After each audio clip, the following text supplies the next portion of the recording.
अन्तःकरणमा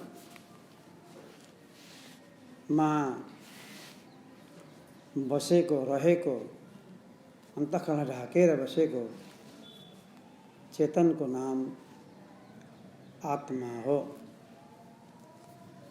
त्यही अविनाशी तत्व हो, त्यही ब्रह्म तत्व हो, त्यही तपाईँ हाम्रो स्वरूप हो।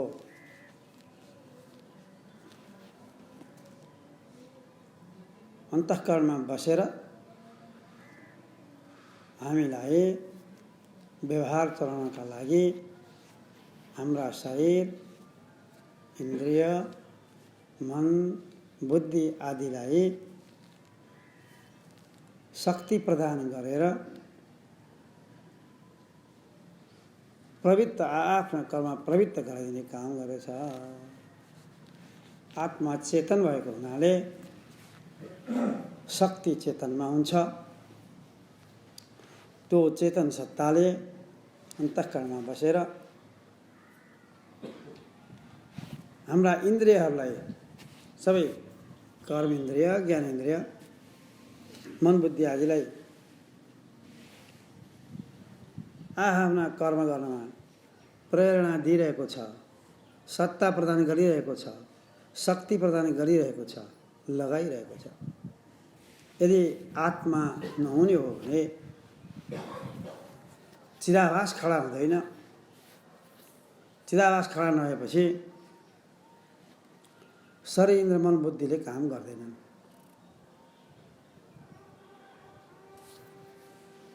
केही काम हुँदैन।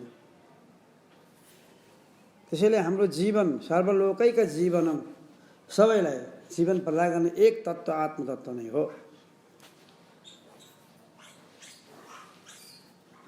यो बिम्ब रूप आत्मा हो, बिम्ब स्वरूप हो, चित स्वरूप बिम्ब हो।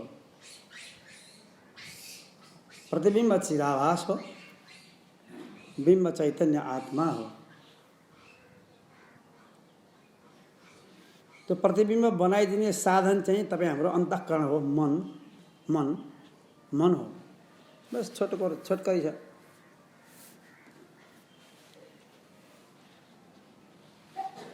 आफ्नो अनुहार कस्तो छ भनेर हेर्नु पर्यो भने उदाहरण दिइन्छ।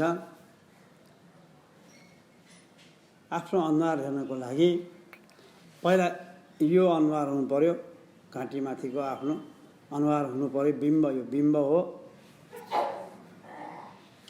अनि ऐना हुनु पर्यो अगाडि। अनि ऐनामा प्रतिबिम्ब पर्दछ। यही अनुहारको बाहिर ऐनामा प्रतिबिम्ब पर्दछ। दुईटा म देखियो, एउटा घाँटीमाथिको म, अर्को ऐनामा देखिएको म, दुईटा देखियो। दुईटाको कल्पना गरियो। यदि यो अनुहार नहुने हो भने ऐनाले मात्रै प्रतिबिम्ब बनाउन सक्छ त? सक्दैन। यो हुनै पर्यो। अब यो मात्रै भयो भने प्रतिबिम्ब पर्दैन। यसलाई प्रतिबिम्ब पार्ने एउटा साधन चाहियो। त्यो साधन भनेको ऐना हो। ऐना भएपछि के हुन्छ? यसको प्रतिबिम्ब पर्छ र हामीले यो कस्तो छ अनुहार भनेर त्यो प्रतिबिम्ब ऐनामा देख्न सक्छौँ। दुईटा अनुहार,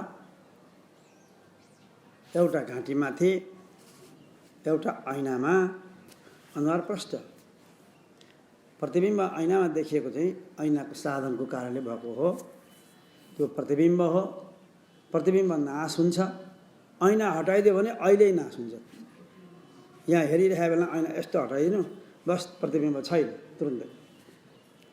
प्रतिबिम्ब उत्पन्न हुन्छ, प्रतिबिम्ब नाश हुन्छ। ऐना राख्यो, प्रतिबिम्ब उत्पन्न भयो। ऐना झिक्दियो, प्रतिबिम्ब नाश भयो तत्कालै। तर यो नि, यो त ऐना राख्दा पनि यी जथातथै छ, ऐना झिक्दा पनि यो जथातथै छ। त्यस्तै यो त बाहिरी अनुहार हेर्नु हो। अब भित्री अनुहार हेर्ने। भित्री अनुहार भनेको आत्मा, हामी आफ्नो स्वरूप आत्मा। यो अनुहार हेर्नु पर्यो भने आँखाले हेरा जस्तै गरी देख्न सकिँदैन। यो दृश्य होइन। यो अनुहार र आँखाले देख्न सकिन्छ दृश्य भएको हुनाले, ऐनामा देखेको अनुहार पनि देख्न सकिन्छ दृश्य भएको हुनाले। तर आत्मा दृश्य होइन, त्यस कारणले आँखाले देख्न सकिँदैन। थाहा पाउन चाहिँ सकिन्छ, म छु भन्ने थाहा पाउन सकिन्छ। यहाँ पनि आत्मा एउटा छ, ऐना स्थानीय हाम्रो अन्तःकरण छ, यसलाई मन पनि भनिन्छ। अन्तःकरण छ, अन्तःकरणमा आत्माको प्रतिबिम्ब। आत्मा चित्त हो, चित्तको प्रतिबिम्ब पर्छ। चित्तको प्रतिबिम्बलाई चित्तको आभास भनिन्छ। चित्त होइन, चित्तको आभास। ऐनामा देखेको अनुहार जुन छ, मुख, मुख होइन, हाम्रो मुख होइन त्यो, यो मुखको आभास चाहिँ हो। मुख त यहाँ छ, ऐनामा चाहिँ मुख छैन, मुखको आभास छ। प्रतिबिम्ब भने आभास। त्यस्तै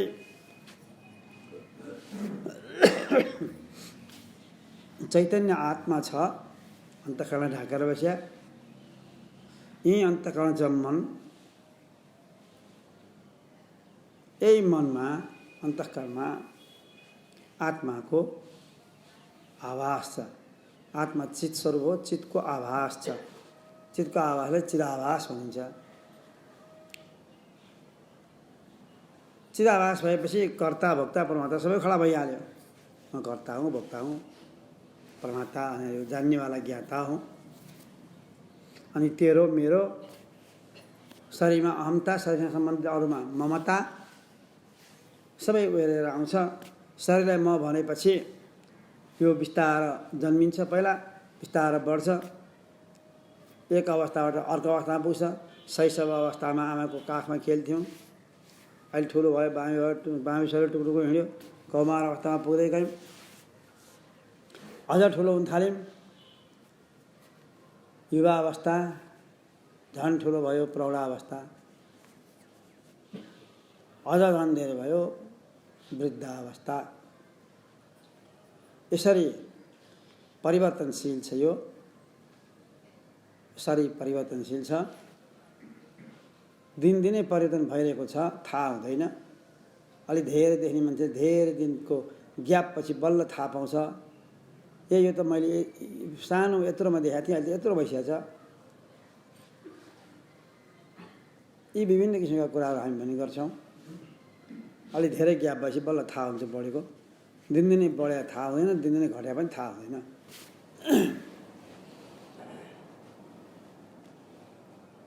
त यो आत्मा यसरी भित्र बसिरहेको छ।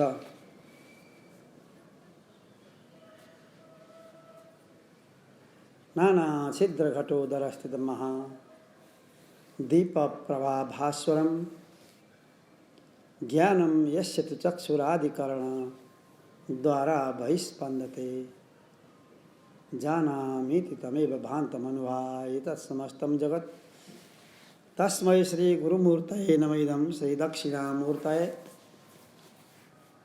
नाना छिद्रले युक्त भएको देह छ।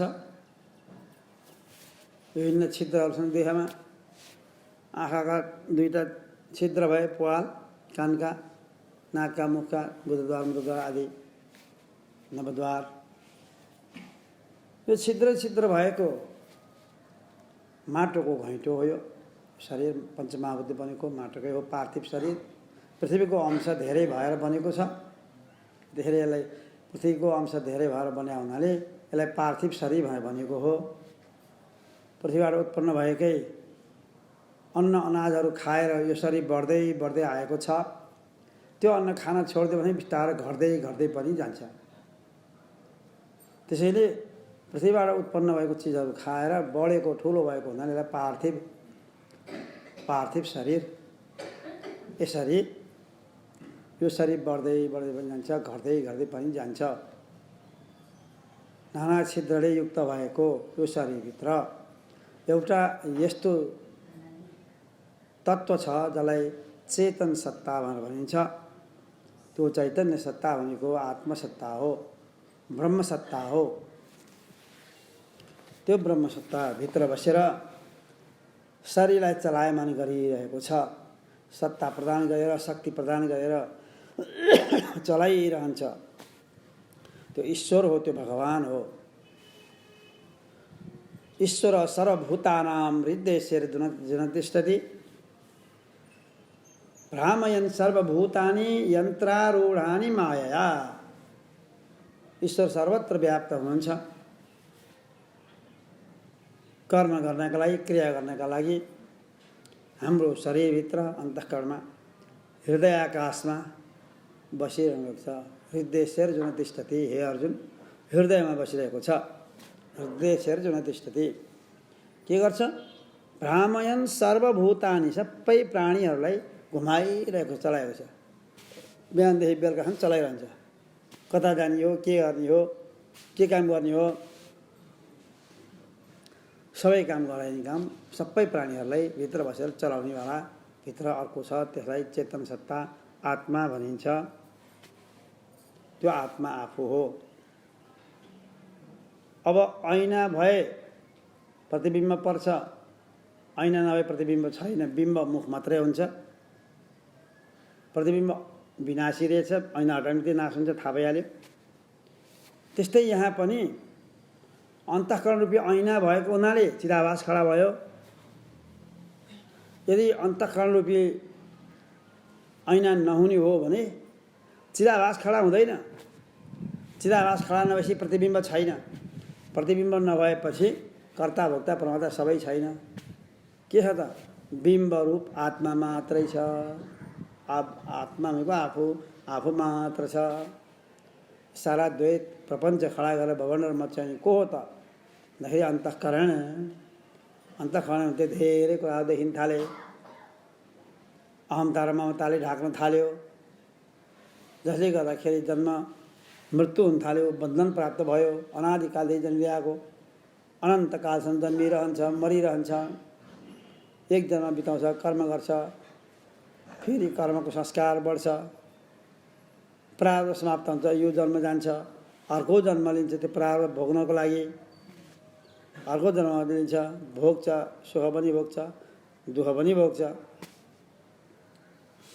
अनि त्यो प्रारब्ध समाप्त भएपछि त्यो शरीर पनि छोड्छ, फेरि अर्को शरीरमा जान्छ।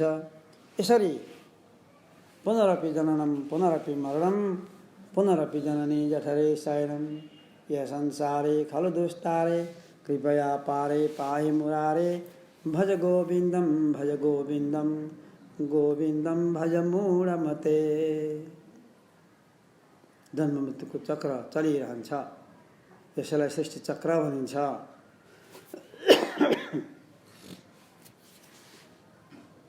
अब यो चक्रबाट संसार सागर पनि भनिन्छ। यसलाई भव सागर।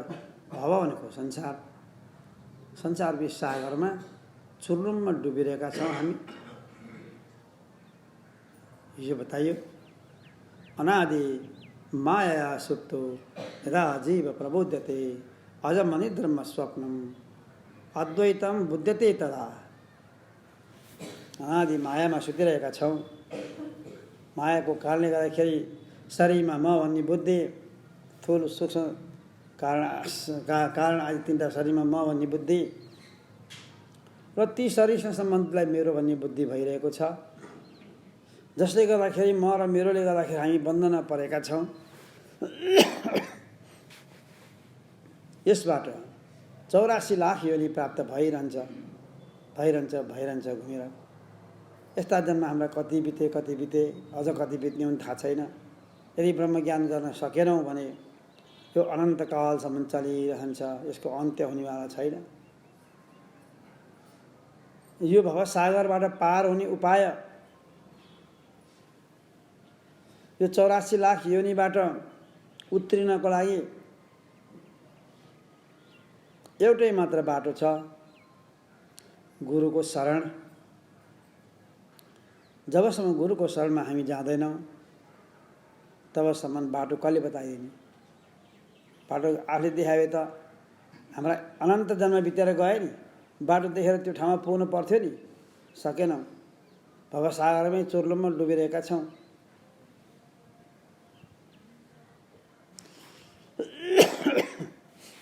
हामीले आफ्नो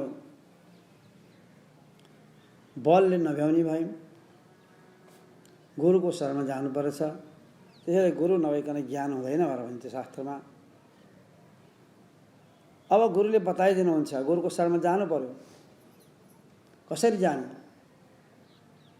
गीतामा त बताइयो, तद्विद्धि प्रणिपातेन परिप्रश्नेन सेवया उपदेक्षन्ति ते ज्ञानं ज्ञानिन तत्त्वदर्शिनः। विनम्र भएर, नम्र भाव भएर गुरुको शरणमा जानुपर्छ। त्यो पनि हातमा सुकेको दाउरा प्रतीकको रूपमा लिएर प्रणिपात भएर विनम्र भएर सोध्नुपर्छ, म यसरी आएको छु गुरुदेव, मेरो जीवन यो सुकेको काठ जस्तै शुष्क छ, केही रस छैन। त्यो सुकेको काठमा कुनै रस छैन। मेरो जीवन त्यस्तै शुष्क छ। मैले कयौँ दुःख कष्ट भोगेर आएँ,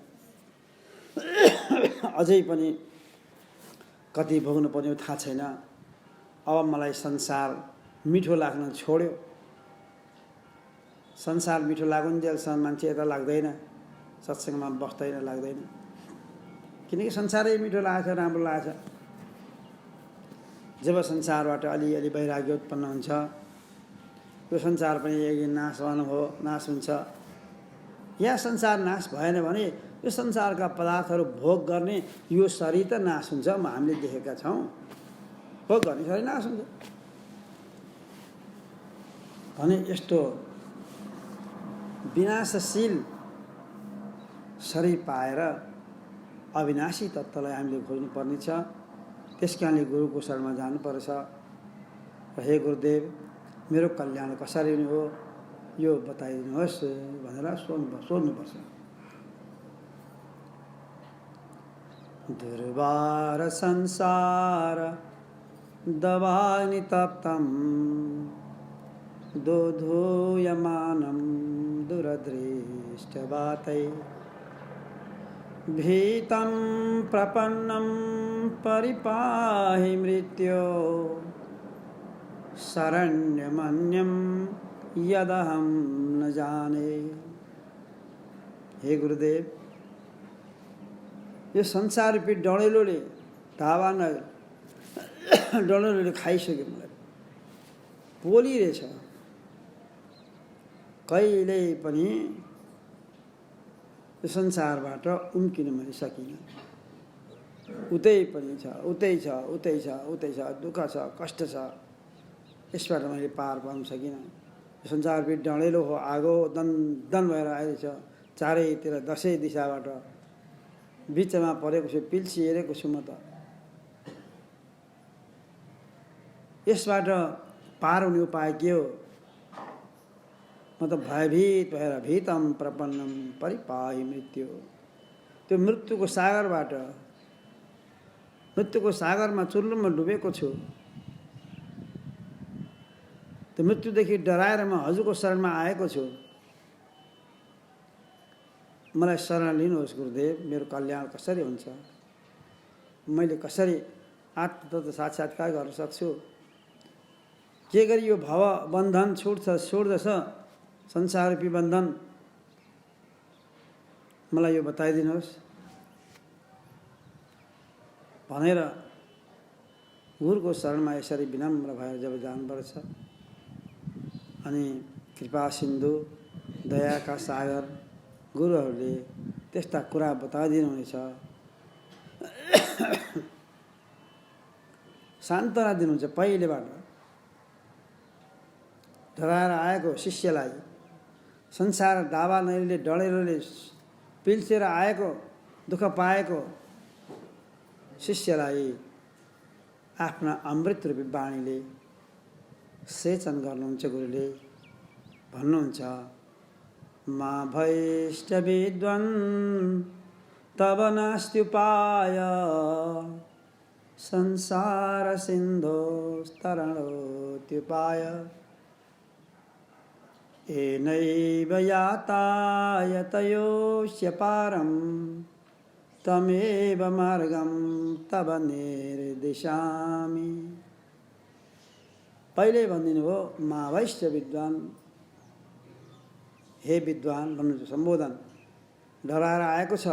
संसार जति दावानले पोलिरहेको छ, यसबाट म पार हुन चाहन्छु, मेरो कल्याण कसरी हुन्छ भनेर आएको, त्यस्तो दुखी भएर छटपटाएर आएको शिष्यलाई, व्यक्तिलाई गुरुले पहिलो सम्बोधन गर्नुहुन्छ विद्वान। विद्वान भनेर सम्बोधन गर्नु। विद्वान पढे लेखेको, धेरै धेरै पढेको, कुरा बुझेको व्यक्तिलाई विद्वान भनिन्छ। किन यस्तो भन्नुभयो त गुरुले भन्दाखेरि यो शिष्यलाई थाहा रहेछ संसार एउटा डढेलो हो, यसले पोल्छ, यसबाट पार जानुपर्छ, मलाई बाटो थाहा छैन, यसबाट पार जानुपर्ने छ भन्ने कुरो बुझिया रहेछ यसले।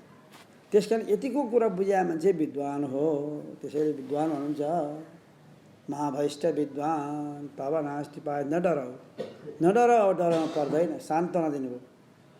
भयभीत भएर आएको व्यक्तिलाई के हुन्छ? सान्त्वना दिनुहुन्छ। सबभन्दा ठुलो दान भनेको अभय दान हो। अभय दान। ऊ भयभीत भएर आएको छ, डराएर आएको छ। दान धेरै प्रकारका हुन्छन्। आँखा नहुनलाई नेत्रदान दिनुहोस्, पुण्य मिल्छ। भोकाएको मान्छेलाई अन्नदान दिनुहोस्, खान्छ, उसले मजा तृप्त हुन्छ, पुण्य हुन्छ। मर्न आँटेको, रगत नपाएर मर्न आँटेको मान्छेलाई रक्तदान गर्नुहोस्, जीवनदान हुन्छ। आजकल विभिन्न किसिमका अङ्गहरू, प्रत्यङ्गहरू बिग्रिएका हुन्छन्, किडनी फेल हुन्छ, एउटा किडनी दियो भनेदेखि ऊ जीवन भाग्छ, उसको कति पुण्य हुन्छ। यी दानहरू धेरै, दानका प्रक्रियाहरू धेरै छन्। गरिबलाई, दुःखीलाई, असहायलाई, आवश्यकता परेकालाई दिनुपर्छ भनेर शास्त्रमा लेखिएको छ। दान भए त सर्वश्रेष्ठ दान भनेको, यी दान सबै आफ्नो ठाउँमा महत्त्वपूर्ण, अत्यन्त महत्त्वपूर्ण छन्, कम छैनन्। आँखा नहुनलाई एउटा आँखा दियो भने संसार हेरेर हिँड्न पाउँछ आशा कम दान हो त त्यो? होइन नि। रगत 1 पोइन्ट रगत तपाईँले दान दिनुभयो भनेदेखि हामीले, हाम्रो शरीरमा अहिले जति रगत छ यो, यसको आयु भने जम्मा 120 दिन मात्रै हो। 4 महिना, 121 दिन बाँच्दैन यो रगत। रेड ब्लड सेल भन्छ यसलाई, सेलहरूले बनेको हुन्छ त्यो रगत। आज खाएको खानेकुरो रगतमा परिणत हुन्छ, त्यो 120 दिनमा छ। भोलि खाएको अर्को दिन फेरि 120 दिन, पर्सि खाए फेरि 120 दिन गरेर बढ्दै बढ्दै बढ्दै जान्छ। तर 120 दिनभन्दा अगाडिका रगतहरू गइसके, 4 महिना अगाडिका रगतहरू खत्तम भएर नष्ट हुँदै गइरहेका छन्। त नष्ट भएरै जान्छ। भोलि खाएकैबाट बन्छ भने रगतदान किन नगर्नु? दिनुहोस्। 1 पोइन्ट रगत दिएर कसैको कोही बाँच्छ भने जीवनदान हो रक्तदान। कति महत्त्वपूर्ण छ। यी दानका महत्त्वपूर्ण हुँदाहुँदै पनि अत्यन्त ठुलो दान भनेको अभय दान हो। जो भयभीत भएर आएको छ, डराएर आएको छ, संसारको दावानलले पिल्सिएको व्यक्ति छ, ऊ जन्म मृत्युको चक्रबाट छुट्न चाहन्छ, यो डर यसैबाट आउँछ भने यो ठुलो, सबभन्दा ठुलो दान हो अभय दान। अभय दान दिनु। अभय दान गुरुले मात्र दिन सक्छ, अरू कसैले दिन सक्दैन। किनकि मृत्यु भए त सबैलाई हुन्छ। सबै कुरा पुगेका छ, बलले पनि, धनले पनि, सारा सम्पत्तिले पनि पुगेको व्यक्तिलाई पनि बाह्य भौतिक कुराहरू सारा सम्पन्न छ, केही कमी छैन तापनि मृत्यु भए चाहिँ उसलाई हुन्छ। किनकि त्यो मृत्यु कसैले टार्न सक्दैन, त्यो त भइहाल्छ, आइहाल्छ, कसैले टार्न सक्दैन। त्यसैले मृत्यु भयो उसलाई हुन्छ। त्यो मृत्यु भयबाट पार लगाउने काम गुरुले मात्र सक्नुहुन्छ, अरू सक्दैन।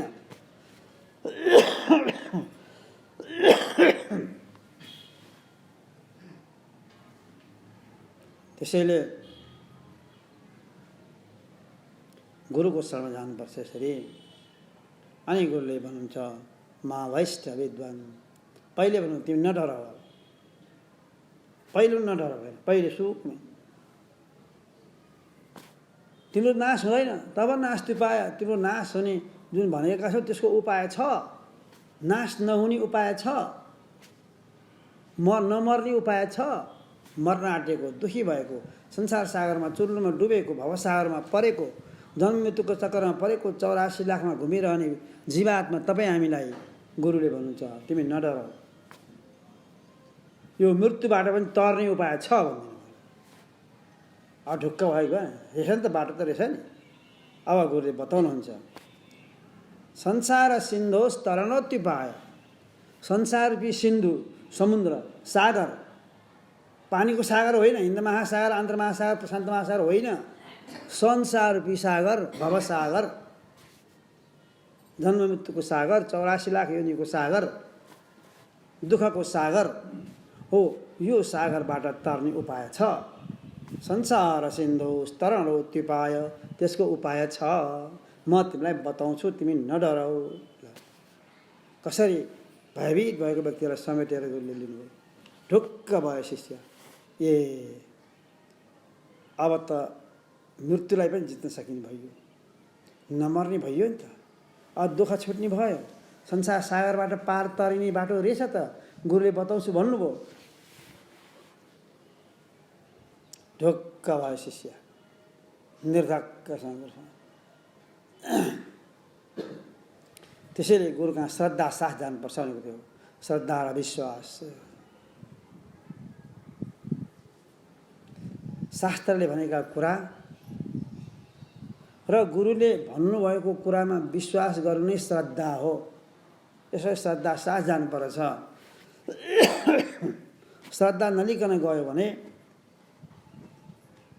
ज्ञानम क्षरते, गुरुले दिएको ज्ञान चुइन्छ।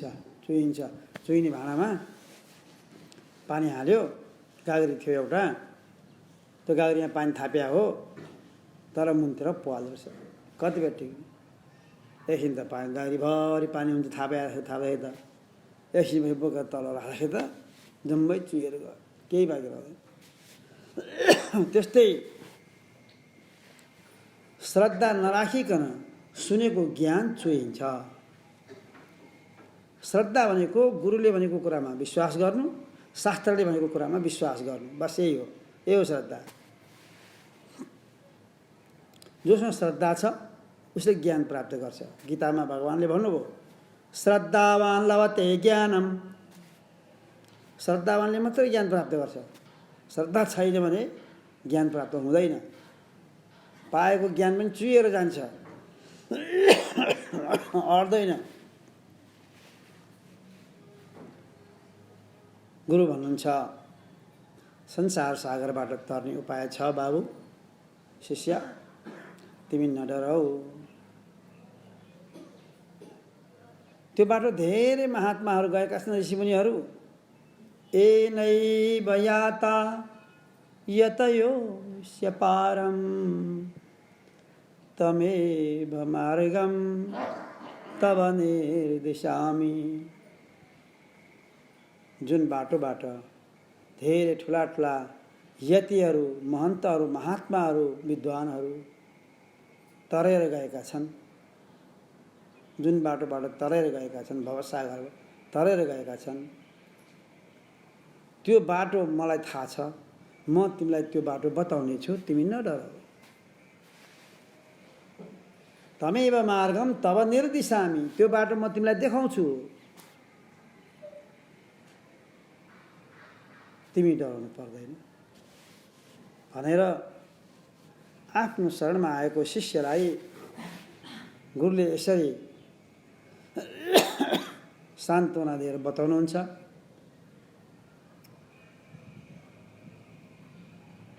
गुरुलाई सर्वस्व मिलेको छ। किन? ब्रह्म ज्ञान बाँड्न पाइएको छ। त्यो ब्रह्म ज्ञान सुनिदिने शिष्य मिलेको छ। शिष्यले पनि सर्वस्व पायो। भवसागरबाट तर्ने उपाय बताइदिने गुरु पाएको छ। दुईटैको कुरा मिल्यो। अब शिष्य श्रद्धावान छ, गुरुवाक्यमा पूर्ण विश्वास गर्दछ, गुरु ब्रह्मज्ञान दिन तयार हुनुहुन्छ। योभन्दा ठुलो अवसर के हुन्छ? अब कस्तो ज्ञान नि भन्दाखेरि ब्रह्मज्ञान, परमानन्दलाई प्राप्त गर्ने, अनादिकालदेखि जन्म मृत्युको चक्रमा परेको जीवात्मा, दुःखी भएर हिँड्ने, सङ्कुचित भावना लिएर हिँड्ने एउटा जीवात्मालाई गुरुले यस्तो बाटो देखाइदिनुभयो जुन बाटो हिँड्दाखेरि सम्पूर्ण संसारको अधिष्ठान, अनादिकालदेखि अनन्तकालसम्म रहिरहने अखण्ड अविनाशी स्वयं प्रकाश,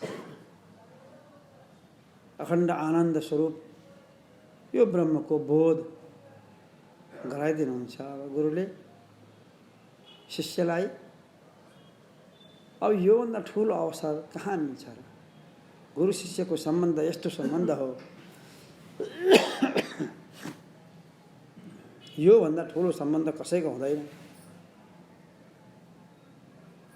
संसारमा धेरै सम्बन्धहरू हुन्छन्, कसैको कसैकोसँग माता पिताको सम्बन्ध, बाबु छोराको, आमा छोराको आदि, पति पत्नीको, दाइ भाइको विभिन्न सम्बन्धहरू हुन्छन्। यी सबै सम्बन्धहरू छुटेर जान्छन् एक दिन। गुरु शिष्यको सम्बन्ध कहिल्यै छोड्दैन, याद गर्नुहोस्, कहिल्यै छोड्दैन। किन भन्दाखेरि गुरुले तपाईँलाई अविनाशी पद दिनुहुन्छ, बाटो देखाइदिनुहुन्छ। त्यो अविनाशी पद तपाईँले प्राप्त गर्नुहुन्छ। अब तपाईँले गुरुलाई धेरै धेरै धन्यवाद दिनुहुन्छ, कहिले बिर्सिनुहुन्न। आज यस्ता गुरु हुनुहुन्थ्यो र मैले कुरो सुन्न पाएँ, जान्न पाएँ, बुझ्न पाएँ र म मृत्युदेखि पनि मलाई डर छैन अब भन्ने यो ढुक्कमा पुग्नुहुन्छ। तपाईँ ढुक्क हुनुहुन्छ। नाद्वैतम गुरुनासः, त्यसैले शास्त्र गुरुलाई द्वैत नठान, अद्वैत नठान। गुरुलाई अद्वैत भनेर एउटै हो, गुरुमा एउटै हो भनेर कहिले नठान, द्वैतमै राख। किनकि तिमीलाई उपदेश दिने गुरु हो। केही कुरो तिमीले बुझेनौ भनेदेखि, तिमीले गरेको साधना ठिक छैन भनेदेखि त्यो बताइदिने कसले त भन्दाखेरि गुरुले हो। त्यस कारणले गुरुलाई चाहिन्छ, अलग राख। अरू सबै वेदान्तमा बताइएको छ, सबैलाई अद्वैत भावना देख। अद्वैतम वित्रसु लोकेषु, तिनै लोकमालाई एउटा अद्वैत, एउटा ब्रह्म मात्र देख। तर नाद्वैतम गुरुनासः, गुरुलाई अद्वैतको भावना एउटै हो, गुरु पनि म गुरुमा केही फरक छैन हेर, एउटै भावनाले नहेर। शास्त्रको वचन छ यस्तो। गुरुको स्थान धेरै माथि हुन्छ। तपाईँले गुरुको कृपा कति छ भन्ने कुरो तपाईँले थाहै पाउनुहुन्न। तपाईँ गुरुले सुनेका भनेका कुरा सुन्दै मुक्त हुनुहुन्छ। तपाईँ ब्रह्ममा स्थित हुनुहुन्छ। गुरु नि तपाईँ जीवात्मालाई गुरुले उपदेश गरेर ब्रह्ममा पुर्याउनुहुन्छ, त्यो ब्रह्मानन्द प्राप्त गराइदिनुहुन्छ। गुरु नि हुँदाखेरि गुरु त ब्रह्म भावबाट तल झरेर चिदाभासमा झरेर तपाईँलाई उपदेश गराउनुहुन्छ। ल हेर्नुहोस् त, गुरु चाहिँ नि आफ्नो ब्रह्मस्वरूपमा आनन्दसँग नबसेर तपाईँको कल्याण गर्नका लागि ब्रह्म भावनाबाट तल झरेर चिदाभासमा आएर, आफू चिदाभासमा हेर्नुहोस् आएर चिदाभासमा खेलिरहेको घुमिरहेको आफ्नो शिष्यलाई ब्रह्म भावमा पुर्याउनुहुन्छ। हेर्नुहोस् त, आफूभन्दा माथि पुगेको पुगेन, गुरुभन्दा माथि शिष्य माथि पुगेको पुगेन, यति माथि पुर्याउनुहुन्छ। यो दया कसले गर्न सक्छ भन्नुहोस् त? आफूभन्दा माथि कसले पुर्याउन सक्छ? गुरुको यस्तो महिमा छ। त्यसैले गुरुको शरणमा जानुपर्छ। तद्विद्धि प्रणिपातेन परिपस प्रश्नैन सेवया। उपदेक्षन्ति ते ज्ञानम ज्ञानिन तत्त्वदर्शिन। तत्त्वदर्शीहरूले उपदेश गर्नेछन्, ज्ञानोपदेश तत्त्वमसि।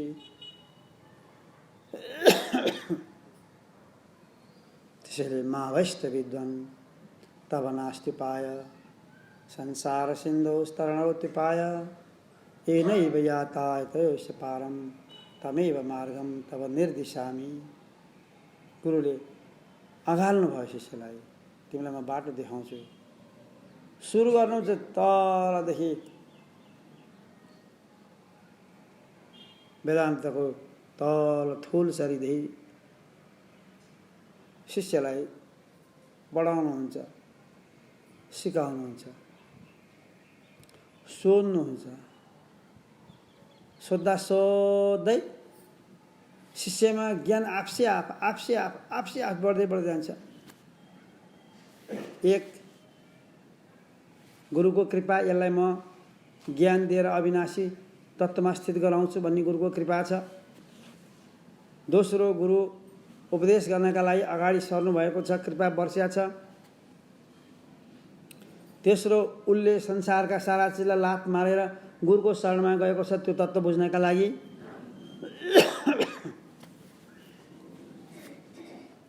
अब उसमा ज्ञान नभए कसो हुन्छ त? अब ज्ञान सुरु हुन्छ।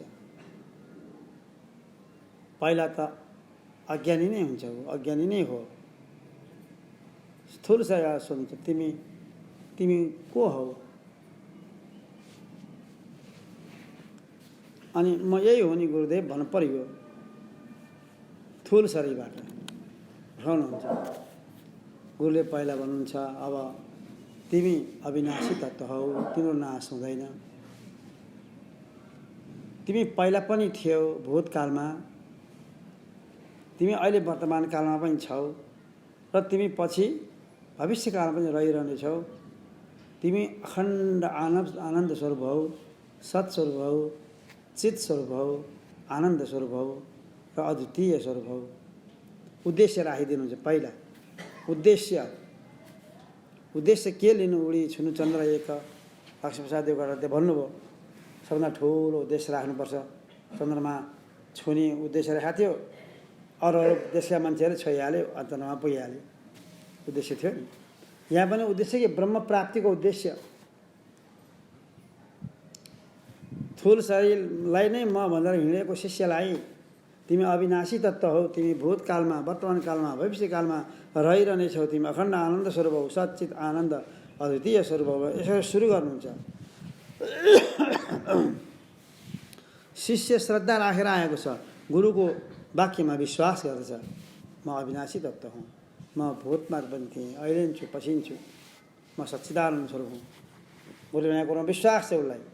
तर कसरी हुँ? अब कसरी हुँ? गुरुले भन्नुभयो, मैले त्यो राम्रोसँग बुझ्न सकिनँ, ममा के कमी भयो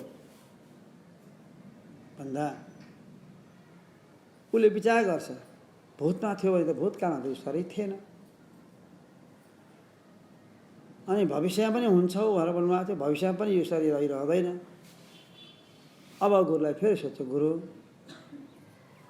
म त यही शरीर भन्न ठानेको छु मैले, भूतमा पनि छौ, भविष्यमा पनि छौ भनेर भन्नुहुन्थ्यो हजुरले। भूतमा त यो थिएन, भविष्यमा पनि यो रहँदैन, त्यसै म के हो त? यो होइन त, म यो शरीरमा होइन त, के हो त म? अब जिज्ञासा सुरु भयो। हेर्नुहोस्, शुभेच्छा पलायो। अब ज्ञानको भूमिका 7वटा भूमिका छ। चौथो भूमिकामा पुगेपछि ज्ञान प्राप्ति हुन्छ। पहिलो भूमिका सुरु हुन्छ उसको शुभेच्छा, जान्ने इच्छा, ब्रह्मज्ञान प्राप्त गर्ने इच्छा।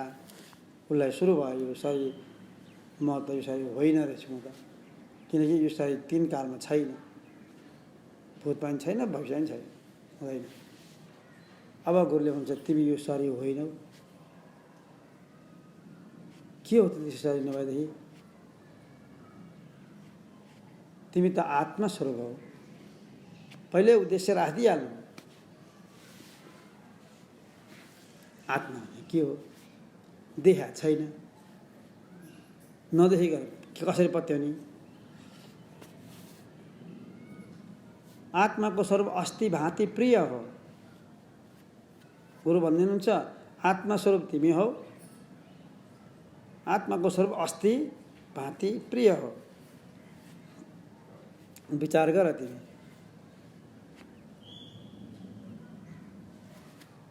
विचार गर्छ शिष्य। फेरि उठाउँदै अब ठुलो शरीरलाई पन्छायो होइन रहेछु, सूक्ष्म शरीर हो कि सूक्ष्म शरीर सपनावस्थामा त देखिन्छ, याद हुन्छ, सुसुप्तिमा पनि हुँदैन, जाग्रतमा पनि भएको थाहा हुँदैन। कारण शरीर कता कता अज्ञान त कता हो कता हो। त्यो अज्ञानले गर्दा त आजसम्म यहाँ आउनु परिरहेछ, त्यो त बुझ्न अलिक टाइमै लाग्छ उसलाई।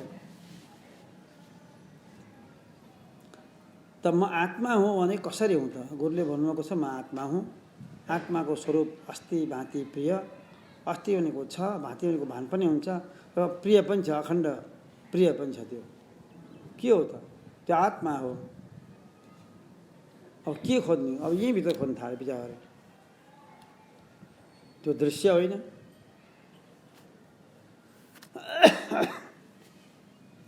अदृश्यम अव्यवहार्यम प्रपञ्चोषम शान्तम शिवम अद्वैतम चतुर्थम मन्यन्ते स आत्मा स विज्ञेय। त्यसो भए म छ कि छैन त? त्यो उसले विचार गर्यो यो ठुलो शरीर म होइन। सपनामा देख्ने ठुलो शरीर अहिले छैन, त्यो पनि होइन। सो त्यहाँ केही पनि थाहा नपाउने भनौँ भने अहिले थाहा पाइरहेको छु, त्यो पनि होइन। यो शरीर तिनटै शरीर त म त होइन रहेछु। म के हो त त्यसो भए? म नै छैन कि क्या? विचार गर्छ, होइन म त छु। म छु भने त मलाई बोध भइरहेको छँदै छैन, कहाँ म छैन भन्न सकिन्छ र? म त छु भन्छ, आफै विचार गर्छ। त्यसै म कहाँनिर छु अनि म कस्तो छु, केलाई लिएर म भन्ने? अब यहीँभित्र खोज्न थाल्छ। शरीरलाई ल्याउँदै शरीर भयो म होइन, इन्द्रियहरू त्यसरी इन्द्रिय भयो म होइन, प्राण मन बुद्धि चित्त जे भने पनि होइन। तर छु भन्ने चाहिँ मलाई बोध भइरहेछ। अस्ति गुरुले अस्ति भने यही होला, भाँति भान पनि भइरहेछ। अनि आफूमा म छु भने थाहा छ, आफूमा प्रिय छ, सबैभन्दा प्रिय आफै हो। आफूभन्दा अर्को प्रिय कोही होइन। प्रिय धेरै हुन्छ, धेरै वस्तुहरू हुन्छ, धेरै व्यक्तिहरू हुन्छन्, तर सबभन्दा प्रिय आफू हो। यो त छ, तर छु भन्ने पनि थाहा छ, भान पनि भइरहेछ, प्रिय पनि लाग्छ आफैको। तर कस्तो छ, के छ, कहाँ छ, मलाई केही थाहा छैन। अब गुरु कहाँ फेरि जान्छ हेर्नु। गुरु म कुन चाहिँ कसरी म कुन चाहिँ म हुँ, मैले कसरी बुझ्ने? मलाई कसरी बुझ्ने? शिष्यको स्तर बढिसकेको छ। अब उसले थौलो शरीर सूक्ष्म कारण शरीर हटाइसकेको छ, पञ्चकोश पनि उसले हटाइसक्यो, अन्नमय प्राणमय मनोमय विज्ञान आदि सब हटाइसक्यो उसले। होइन यो छु, म छु भने थाहा छ, भान भइरहेको छ, प्रिय पनि छु, तर कस्तो छु, के छु, कहाँ छु, कसरी म हुँ, मैले केही बुझेको छैन। गुरु अब बताउन थाल्नुहुन्छ, यही कुरो बताउँछ, अन्तःकरणावच्छिन्न चेतन तिमी भनेर। हेर्नुहोस्, अन्तःकरणलाई ढाकेर बसेको चेतन आत्मा तिमी हो, शुद्ध चैतन्य स्वरूप छ। तिमीमा कुनै विकार छैन। त्यो आत्मा, त्यो शुद्ध चैतन्य कर्ता भोक्ता प्रमाता होइन, आफ्नै स्वमहिमामा रहिरहेको छ। जसको सत्ता पाएर शरीर इन्द्रिय मन बुद्धिहरू आफ्ना काममा प्रवृत्त भएका छन्। आफू आफ्नै महिमामा स्वमहिमामा आत्मा रहिरहेको छ। यो तिमी हो। त्यसै भए झन् बढी शङ्का आउन थाल्यो, गुरु म कर्ता भोक्ता होइन भने काम गर्नेवाला को हो, खानेवाला को हो? मैले काम गरेपछि यो मैले गरेका काम भन्ठान्थेँ, खाएपछि मैले खाएको हो भन्ठान्थेँ। म त कर्ता पनि होइन रे, भोक्ता पनि होइन रे, प्रमाता जान्नेवाला पनि होइन भनेपछि म को हो त? त्यसरी जाने कसले हो, खाएको कसले हो, काम गर्नेवाला को हो, को कर्ता हो, को भोक्ता हो, को प्रमाता हो? शिष्यमा यस्तो जिज्ञासा बढ्न थाल्छ बिस्तार बिस्तार। अनि गुरुले बताइदिनुहुन्छ कि कर्ता भोक्ता प्रमाता तिम्रो छाया हो, प्रतिबिम्ब हो, चिदाभास हो। चिदाभास नै कर्तृत्व भोक्तृत्व परमात्मा भाव लिएर हिँड्छ। सारा कर्म गर्छ चिदाभासले। आत्माको सत्ता पाएर, आत्माको सत्ता नपाए चिदाभास बन्नै पाउँदैन, कर्मै हुँदैन। त आत्माको सत्ता पाएर चिदाभास खडा हुन्छ यसरी। र चिदाभास खडा भएपछि कर्तृत्व भोक्तृत्व परमात्मा भाव चढ्दछ र सारा कर्म हुन्छ, भोग हुन्छ, जान्ने कामहरू हुन्छन्, सारा संसारको व्यवहार चल्दछ। त्यो त्यो चिदाभास खडा भएर त्यो चिदाभासमा म भन्ने बुद्धि हुन्छ। अनि मान्छे मैले गरेको हो, मैले खाएको हो भनेर यसरी झुटो ज्ञान आफूमा आरोप गर्छ। आरोपयन्ति रामेस्मिन् निर्विकारे खिलात्मनि। निर्विकार स्वरूपमा आरोप गर्छ, म कर्ता हुँ भन्ने, भोक्ता हुँ भन्ने आरोप गर्छ। आफू कर्ता भोक्ता होइन, तर आरोप गर्छ। किनकि चिदाभासलाई आफू ठानेको छ। आफू चिदाभासलाई ठान्ने बित्तिकै कर्ता भोक्ता त भइहाल्यो नि। अब आफूलाई चिदाभास भनेर ठान्नु कति मूर्खता होला। उसले त प्रतिबिम्बलाई म भन्न ठान्यो, फोटोलाई म भन्न थाल्यो। फोटोलाई म भन्ने हो कि साँच्चीको शरीरलाई म भन्ने हो। यसरी एक्जाम्पलमा साँच्चीको शरीर आफू हो, फोटो आफू होइन। ऐनामा देखिएको प्रतिबिम्ब पनि आफू होइन। तस्बिर खिचेर ल्याएको कागजको फोटो पनि आफू होइन। त्यहाँ पनि त फोटो मान्छे देखिन्छ नि, त्यो म भनेर चिनाउनु, त्यो पनि म आफू होइन, त्यो त प्रतिबिम्ब मात्रै हो। त्यस्तै चिदाभास पनि के हो? प्रतिबिम्ब मात्रै हो, हामी होइनौँ। केवल प्रतिबिम्ब मात्रै हो। प्रतिबिम्बको पछि लाग्ने होइन, बिम्बको पछि लाग्ने। त बिम्बको पछि कसरी लाग्ने? कहाँबाट लाग्ने? बिम्बको खोजी कसरी गर्ने? कहाँबाट आएको छ पहिला विचार गर्नुपर्छ। उदाहरण दिइन्छ। बाहिर बाटा, एउटा ठुलो बाटामा पानी राखेको छ। आकाशमा गगनमण्डलमा 212 बजे मध्याहमा 1-2 बजेतिर भनौँ न, के भएको छ? घाम लागेको छ, टन्टलापुर घाम लागेको छ। त्यो सूर्यको बिम्बरूप सूर्य आकाशमा छन्, पानीमा पर्छ। अनि पानीमा प्रतिबिम्बित सूर्यको त्यो किरण भित्तामा गएर टल्किन्छ।